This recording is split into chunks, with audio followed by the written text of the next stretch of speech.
చదువు. కమ్మని ఈ ప్రేమ లేఖనే రాసింది హృదయమే. పాటలు మార్చి రాసావా? అప్పుడు నేను కూడా మార్చుతా. మొదట నా ప్రియ అన్నాను కదా, అక్కడ ప్రియతమా అని మార్చుకో. ప్రియతమా, నీ ఇంట్లో క్షేమమా? నేను ఇక్కడ క్షేమం. ప్రియతమా, నీ వచట కుశలమా?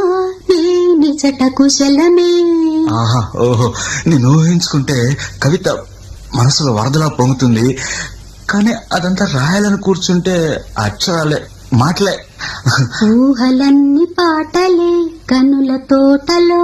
అదే తొలి కలల కవితలే మాట మాటలో. అదే, ఆహా, బ్రహ్మాండం. కవిత కవిత పాడు. కమ్మని ఈ ప్రేమ లేఖనే రాసింది హృదయమే.